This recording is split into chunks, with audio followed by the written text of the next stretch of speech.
afternoon, everybody. We're in Crouch End, London North 8. We're in the Snake Pit, which is the recording studio part of House of Mercy Internet Radio. And we're here with Barry Marshall Everett, the owner, proprietor of House of Mercy. Good afternoon to you, Barry. Good afternoon. Thanks for inviting us down. Hey, it's a pleasure. I'm glad you managed to get up the good old Crouch End hill. Yeah. So tell us about House of Mercy Radio. How did it all come about? Well, it came about really because it sort of morphed into the House of Mercy Radio from being Borderline Radio. Because when I was the booker for the Borderline for 7 years, we had an internet broadcast on the website to promote up-and-coming shows and to turn people onto some of the new Americana music and so forth. And that sort of grew from sort of 1 hour a month into 3 hours a week in its borderline state. And when Live Nation asked me to leave, and I did, I took the radio station with me and turned it into the House of Mercy. And the name came from we were trying to buy the Borderline, and we were going to put a restaurant, bar, music centre upstairs. And what happened was that we couldn't think of an name. I didn't want to call it Borderline Cafe or something like that. So we researched the site and found that St Barnabas Church, our church next door to the Borderline, had a prostitute's refuge on the site of the Borderline called the House of Mercy. So there, the House of Mercy was born and died because we never bought the place. But I resurrected it for the name of the company. There's an interesting story, I've got to say. And how many years have you been here? The House of Mercy has been going as a station for 7 years now, and it's been doing the live sessions for about 5.5, 6 years. Yeah, and I've read of listening figures in excess of 100,000. Is that true? That's as true as you can do with the internet broadcasting. It's not really a qualified science really, but they reckon around 10,000 people listen on each platform that I'm on, and I'm on 12 a week, so that's 120,000 in my math anyway. How real that is, I mean, they say sometimes 8, sometimes 12. TotalRock.com, who were on Saturday nights at midnight, which is pretty much our founding station. That was the first station House of Mercy was on before it syndicated. In fact, it was live. We used to do live radio on there in the early days. They reckon we're well over 12,000. So you just don't know, do you? I mean, there's no ABC figures on the internet because it's a global thing. You know, you can't phone up everybody in Brazil and say who's listening to the House of Mercy. You can't really, can you? But do you get any feedback from artists, musicians who've appeared on the show of increased interest, increased? Yeah, definitely sales? Increase in sales of records. I mean, I get listeners writing to me saying, "Thank you for turning me on to JJ Gray. I've just bought his whole catalogue." That was on one session, and that was one guy up in Fife. In Scotland, we tend to have our listeners, I know, more in the sticks than in the cities because there's always too much going on in the cities. You're out running around, so you don't actually tune into the certain time of day to pick up a radio station. Whereas in the sticks, it's the big event. We're going to remedy that hopefully later on in the year by going 24 hours for the city folk. Yeah, yeah. How much actual local interest and awareness is there of the station? What, Crouch End? Crouch End, yeah. A little bit, not a lot. People know what we do here. It's quite a musical area, so I mean, people like Ian Seagal actually live here, and he's a regular visitor here. So musicians come over for sessions, and BJ Cole lives up the road, and he comes by. So yes, the musician-wise, we're well known. Everybody else, we're quite happy not to be known. Actually, it's a secret little venue here. Yeah. Well, with the way mainstream radio is these days, there seems to be very, very little outlet for roots music, blues music, and all the kind of things we talk about as real music, which makes internet radio all the more important.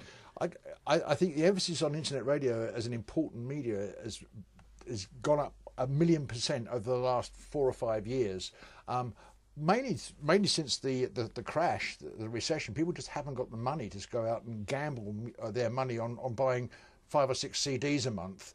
They want to buy what they want that they know is going to be okay for them, and also they haven't got enough money to buy as many as they'd like. So tuning into the root stations and hearing if they're into that sort of music, and then going, oh yeah, I really like that one. That's why we feature a record of the week, so you get to hear 5 or 6 tracks from one album in one show. So you don't go, oh, that's a great track. You buy the album and find that was the only great track. It's nice to know that the artist is what you're buying. Sitting on the punter's side, it's hard out there for them. They can't afford to go to all the concerts. They can't afford all the CDs. Internet radio just feels that. And there's no mainstream outlet for them to listen to at all. Apart from, I suppose, Bob Harris maybe. And 1 hour a week Bob Harris, 1 hour a week Paul Jones. Yeah. End of story. Yeah. Mark Lamar's gone from mainstream radio, I think, hasn't he? Yeah. Yeah. I mean, there never really was a lot, but there seemed to be more in the old days, but just not now. I think there's a lot of podcasts, and they're good. They're little 1 hour podcasts which you can download, and then there's the internet broadcasters. Obviously, if you go to America, there's a lot of good internet radio coming out of America. They're far more advanced than we are in starting internet radio. It's not that expensive to do. It just takes time. And I suppose from the artist's point of view, there's much less need for pluggers and stuff like that than there used to be with mainstream radio. Yeah, well, we deal with friends. Yeah, that's it. And I think that attitude, from my experience, is quite widespread. So artists have got a very good chance of getting their music fairly widely heard. Yeah, if they're spectrum. Nice people, then the people in the media will like them, and so it will take from there. I mean, I use pluggers. I mean, pluggers come to me, and yes, you do have to be able to contact people. Also, I know that if I open a package with G promo written on the top, I know that Gerard he doesn't have bad records, or bad artists. So I know that they're going to be good music to listen to. Yeah. So I've always have a pile this big of stuff. I don't know who or what, and I have to sort of like work my way through that. It's a continual process. Whereas with someone like Gerard, who's a radio plugger, I open his stuff and it immediately gets played, and I listen to it, and then I can make the decision whether it goes on the air or not. Yeah. Do you suffer from any sort of fatigue from just having to listen to so much stuff as well? Do you have to step away from it for it's always stepping away from music sometimes is good. They always say that it's not necessarily the notes that are played, it's the notes that aren't. Yeah, as Miles Davis said, it's the spaces in between. That's right. There you go. Which is well, there's an amazing amount of creativity in roots music and roots blues music and all those genres today, and it seems a total contrast to what's happened to the mainstream music, the pop scene and such. Where everything seems to be controlled by a few producers and everything starts to sound the same. It's stagnated Euro dance pop, isn't it? At the moment? I mean, it's been the same for years. Yeah. I mean, nothing's really changed since the Spice Girls. No, it's got worse though, hasn't it? And worse, I think. Well, I don't know how worse can the Spice Girls, how you be them rather than comparing it to the Spice Girls. I mean, that was worse. Yeah, I suppose so. Yeah. I mean, it's been downhill, but I mean, that's the mainstream. It's what the money gets plugged into. They feel that's the way that they want to control the music. The control has always been a big game with the major labels and the major radio stations, all the major, Capital Radio, people like that. They don't have roots programs. They don't even think about roots programs or doing a specialist folk or blues show or something like that. They wouldn't even consider. Yeah, they do a specialist dance show.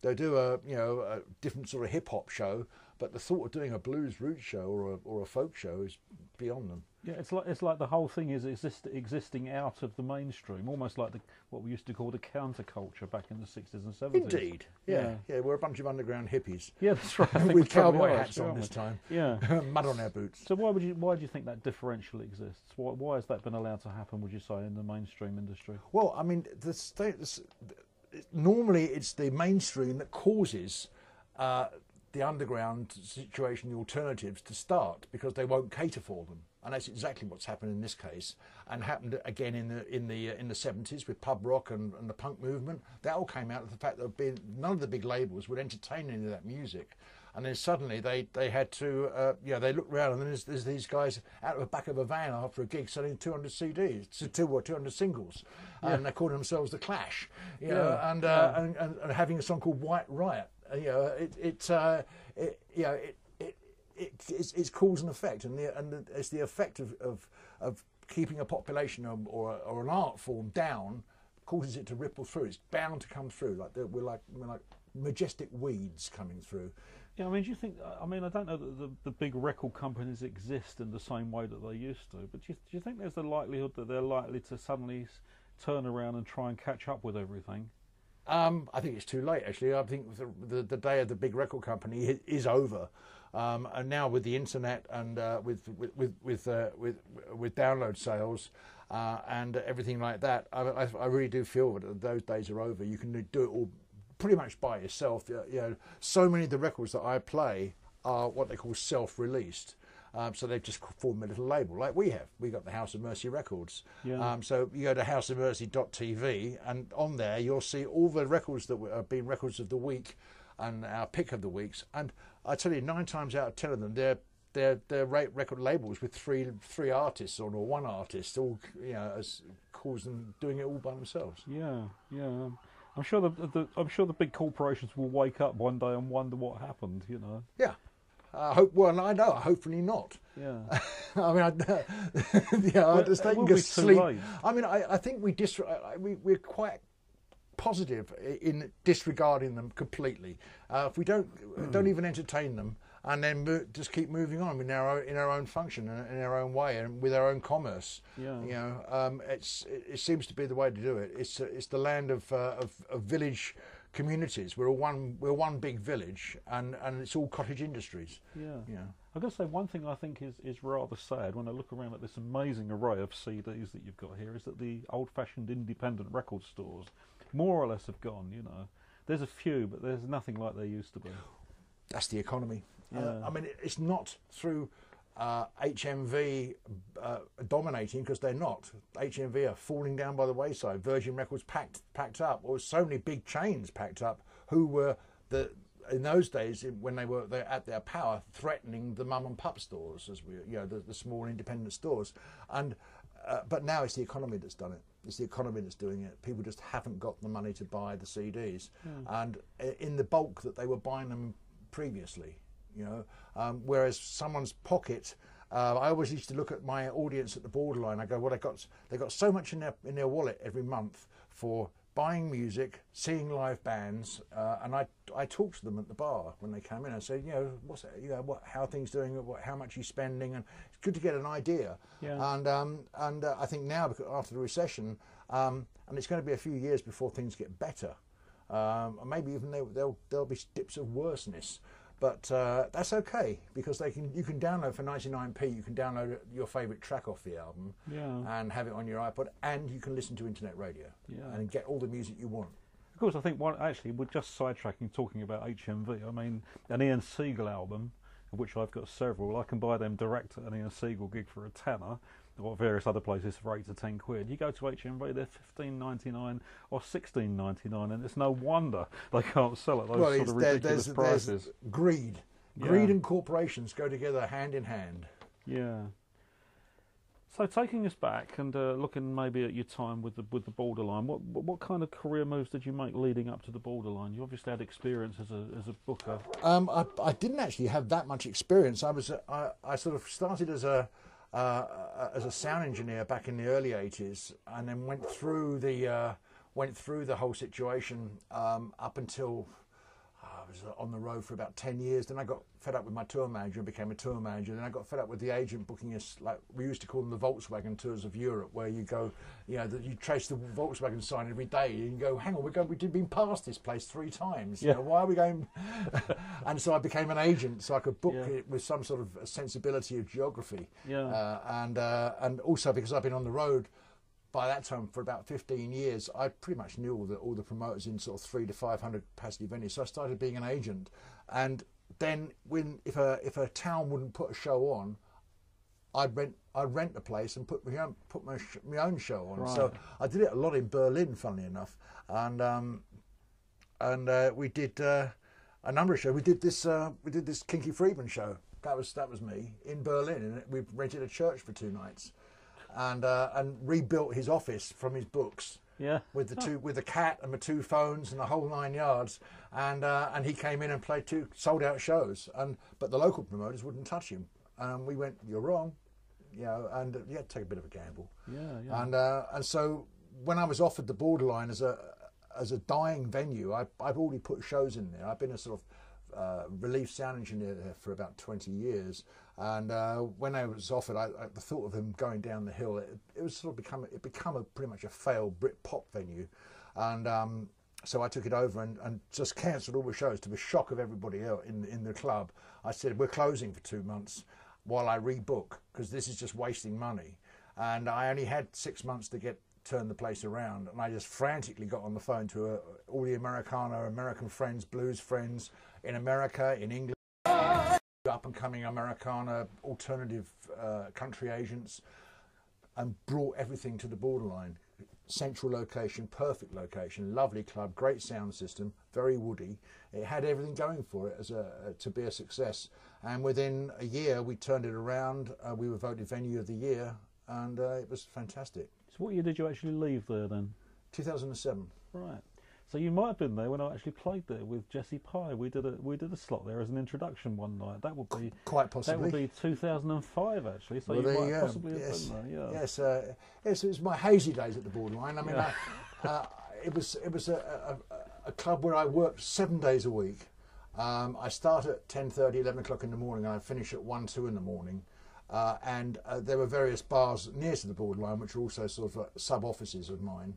And so I had the Astoria as my office. I had, and I used to book into the Astoria, and I had festivals I was doing as well. I mean, sometimes I'd have 12, 13 shows on in 1 week, and I'd just be flying around all over the place. Yeah, it got mental for a while, and it was great fun. Did you ever use that little after-hours retreat in Greek Street, the Blue Door Club?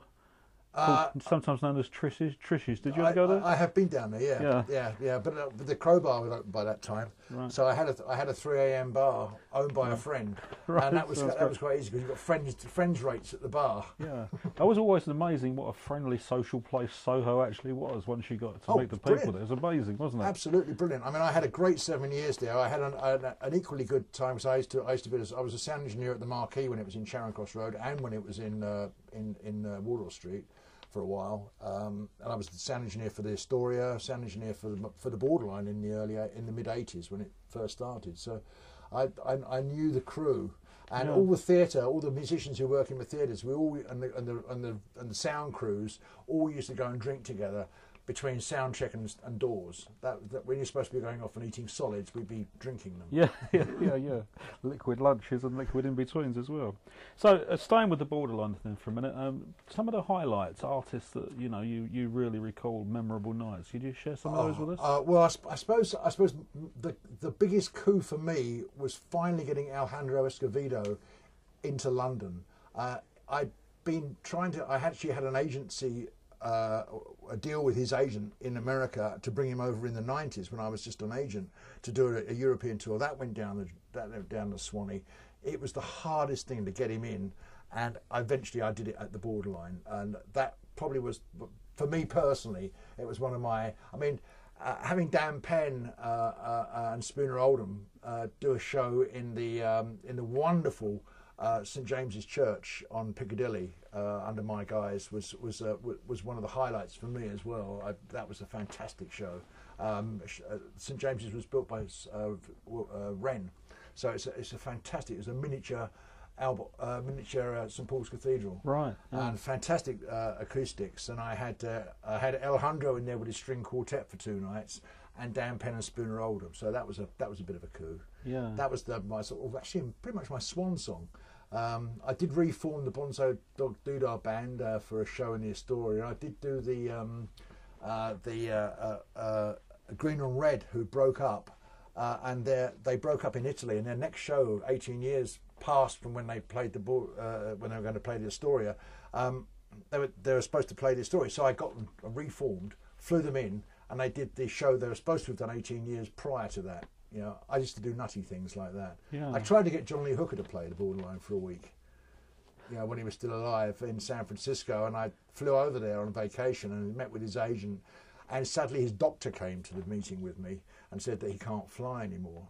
So I said to him, oh, that's okay. if you can't fly to us, we'll fly to you, and I'll speak to Richard Branson, and we'll hire a plane and fly to San Francisco, and I'll hire a hall here. What have we got here? Oh yes, that's quite a good one. It's a nice little 3,000 capacity, and then I hired R.L. Burnside to play with him because he's another man who's great but couldn't fly, and when came back, my owners of the Borderline thought I was completely nuts. What are you doing? And I said, well, I think this will work. Let me call up Richard Branson. So I called up Richard Branson, Virgin Airways, and I said, look, what I want is a plane to take the Borderline audience to San Francisco to see, and his people. I never spoke to him directly, but his people spoke to my people, and said that they do it. And the deal was fantastic. It was like 400 quid for flights and hotels for 4 days. Wow! And this was in 2001,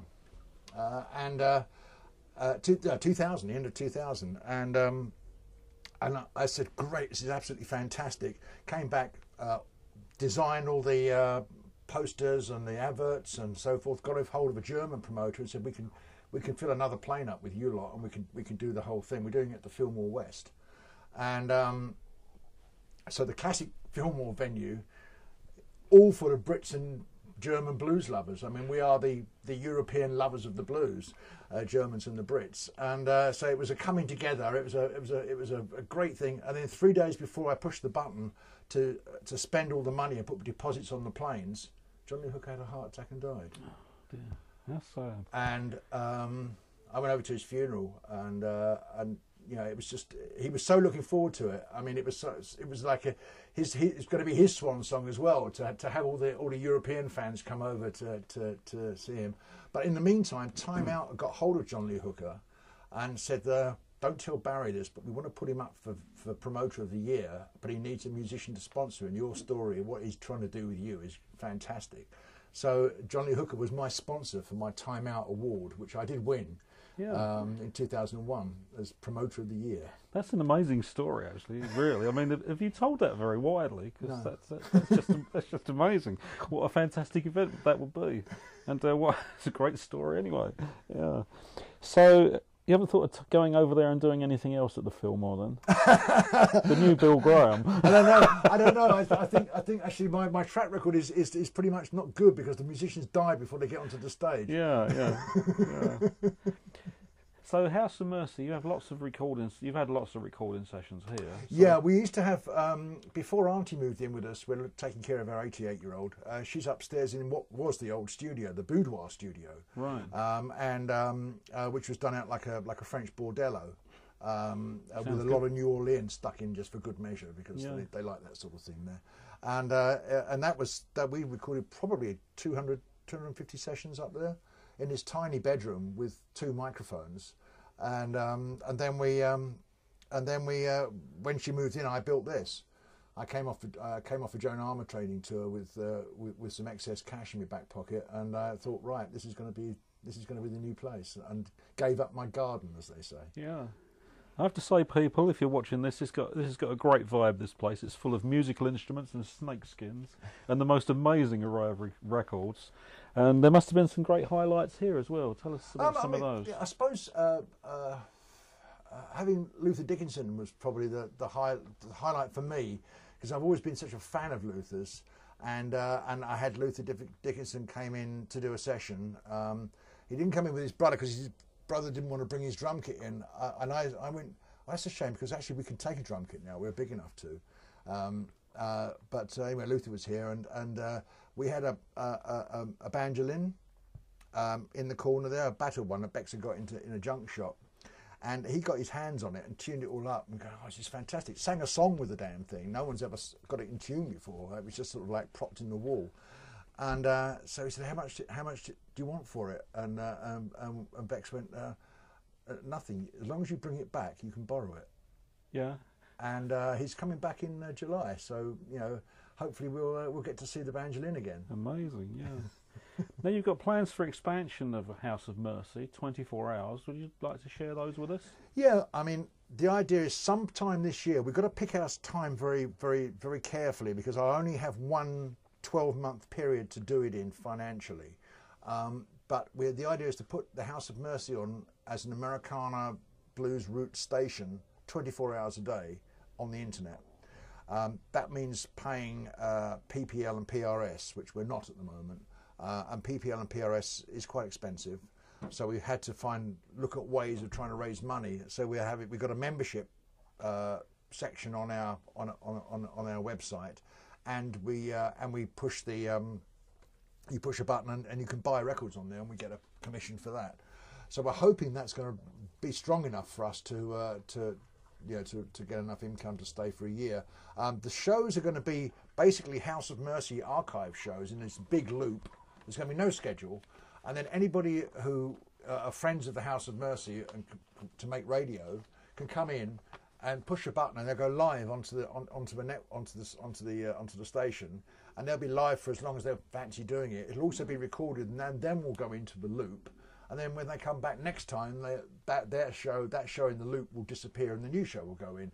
It may change every 2 weeks, may change every 3 weeks, but because it's such a big loop, it doesn't matter what time of day you listen, you'll always hear pretty much a different show.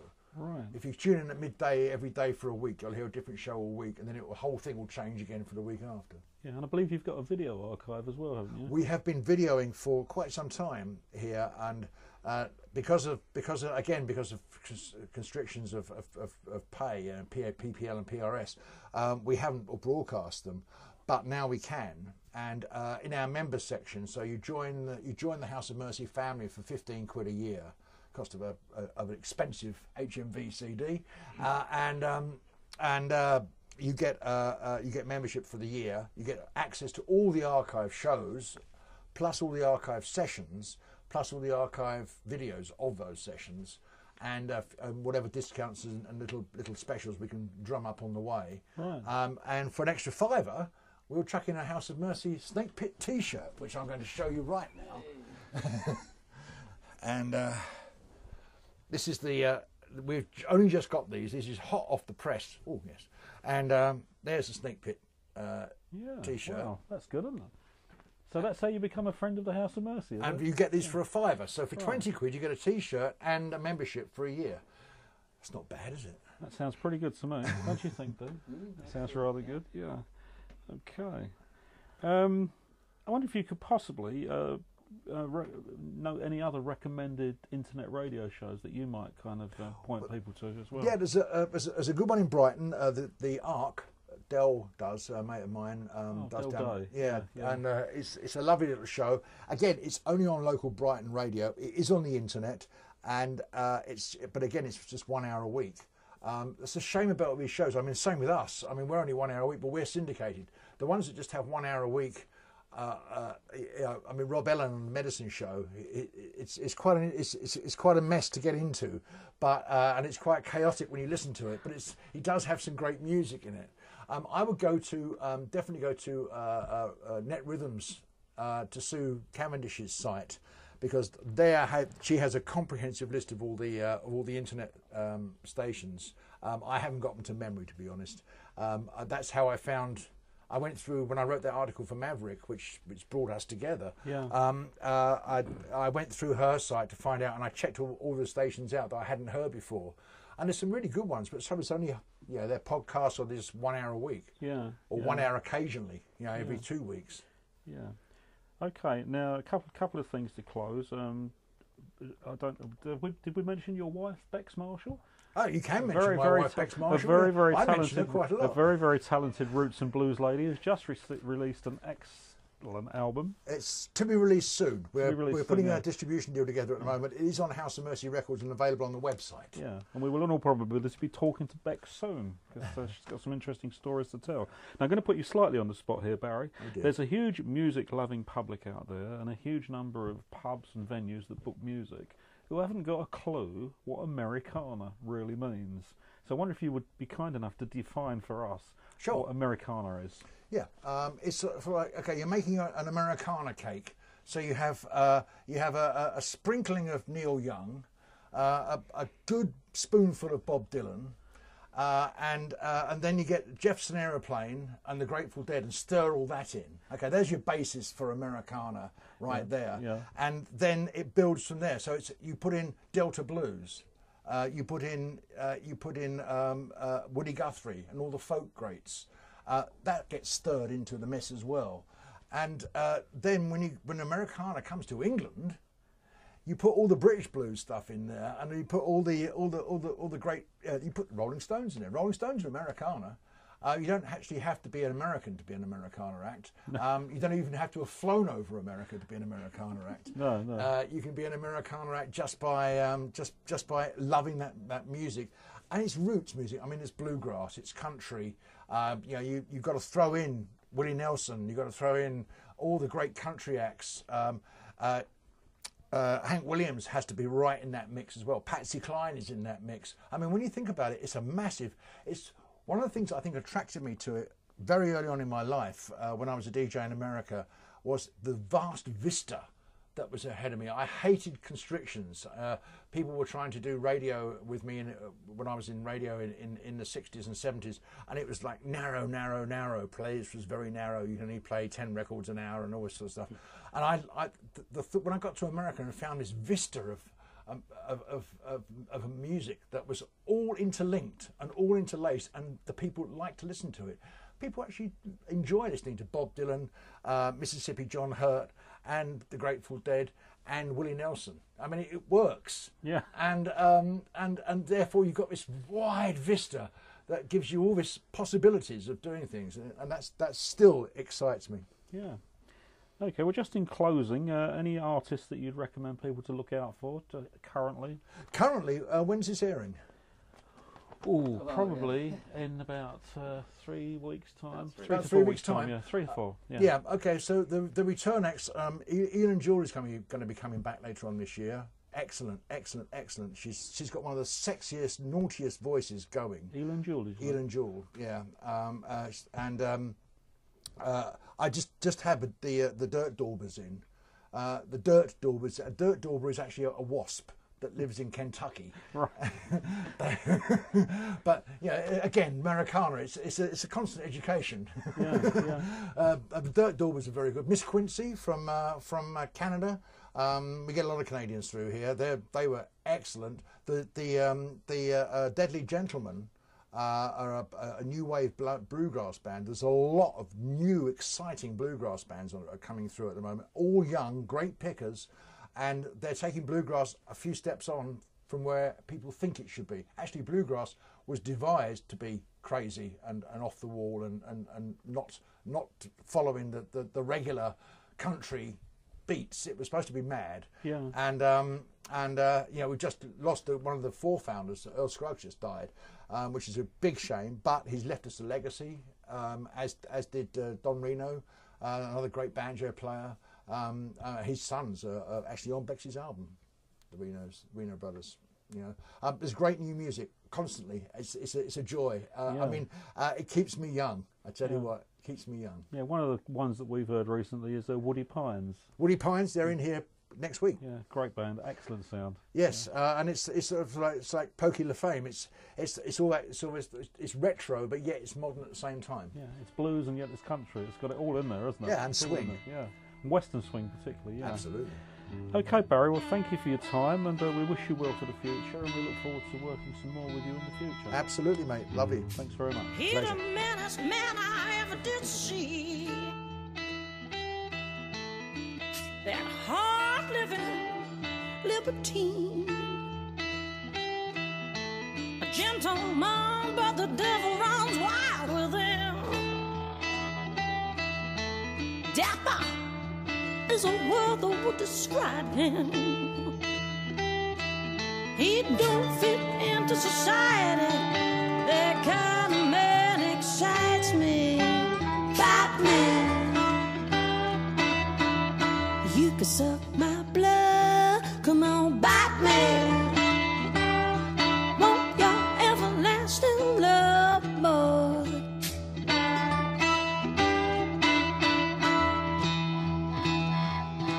He wears a long frock coat. When he walks, it billows.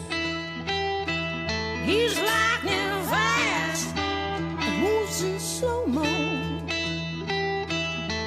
Sleeping quarters 6 foot below. loves his lady.